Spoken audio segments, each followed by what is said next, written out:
Eyes in the sky. China's export of dual-use satellite technology to conflict zones. Commentary. As Iran-backed Houthi units continue targeting maritime assets in the Red Sea, satellite imagery from Chongguang Satellite Technology Company Limited has emerged as a tactical enabler. Marketed as a civilian Earth observation provider, CGST's high-resolution data has supported precision targeting, narrowing the window between collection and strike.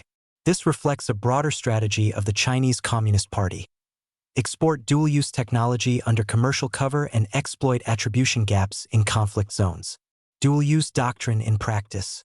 Founded in 2014 as a spin-off from the Chinese Academy of Sciences, CGST operates the Jilin-1 satellite constellation, which offers sub-meter resolution and rapid revisit rates. While its public-facing applications include agriculture and disaster monitoring, CGST is embedded within Beijing's military-civil fusion framework. This doctrine views civilian innovation as a latent military capacity, enabling the state-directed use of commercial platforms. CGST has conducted demonstrations for the People's Liberation Army officials and maintains ties to defense research institutions. The U.S. Department of the Treasury further designated CGST for supplying satellite data to Russia's Wagner Group, reinforcing its role as a dual-use asset deployed in active conflict theaters. Broker networks and global reach. CGST's reach is amplified by Head Aerospace, a Beijing-based aggregator that resells imagery from Jilin-1 and other Chinese constellations. Head Aerospace operates subsidiaries in Europe and Hong Kong, enabling distribution across jurisdictions with poorly managed export controls. This structure fragments legal accountability and obscures end-user attribution by exploiting those looser export controls and transparency requirements, laundering provenance, and obscuring end-use. While direct sourcing on client lists remains limited, the European Union's June 2024 sanctions package cited CGST's support to Russian military units. Open-source reporting and procurement tracking suggest Head Aerospace has supplied imagery to Russian entities, Iranian-linked logistics companies, and African governments seeking surveillance capabilities. Head Aerospace's membership in the International Astronautical Federation adds a veneer of legitimacy while enabling sanctioned Chinese space actors to remain embedded in global forums. PLA reorganization and tasking efficiency. Until April 2024, satellite operations, such as CGST's, were coordinated under the PLA's Strategic Support Force. Following its dissolution, responsibilities were redistributed among three new entities: the Aerospace Force, the Cyberspace Force, and the Information Support Force. This restructuring shortens the tasking chain between commercial providers and military end users, enhancing operational responsiveness and political oversight. More importantly, the reorganization aligns with the CCP's military-civil fusion framework's goal of integrating civilian platforms into military workflows.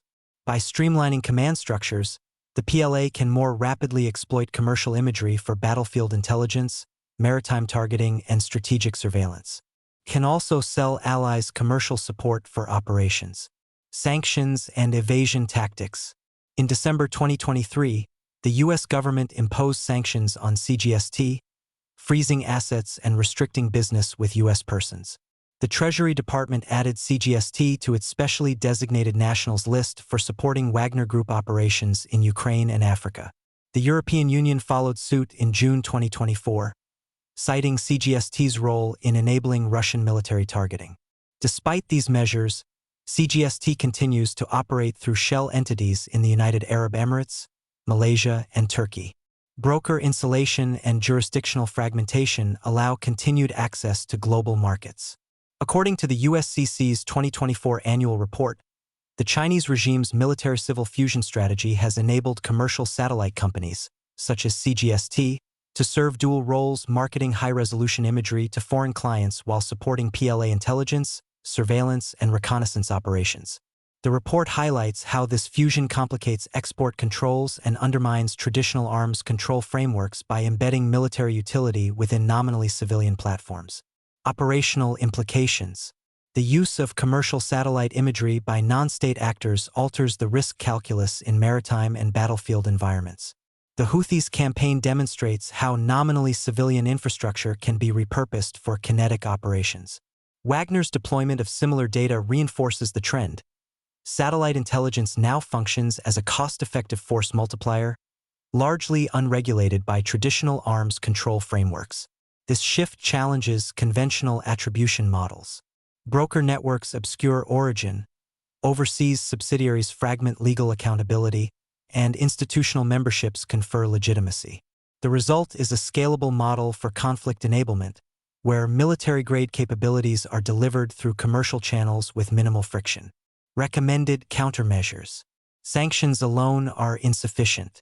A coordinated response should include the following: intelligence coordination, map broker networks and delivery paths, disseminate fused intelligence packages to customs and financial intelligence units. Export controls. Extend restrictions to data services, require end-user certification for high-resolution tasking, and harmonize thresholds across allied jurisdictions. Diplomatic pressure. Challenge memberships that confer legitimacy. Codify norms for dual-use satellite data akin to arms brokering standards. Closing broker loopholes, increasing financial friction, and setting due diligence mandates for resellers in Europe and the Gulf can degrade access and raise compliance risk. Conclusion. CGST is not merely a satellite vendor, it is a strategic vector for conflict enablement under the CCP's military-civil fusion doctrine. Its support to destabilizing actors reflects a scalable model of dual-use deployment.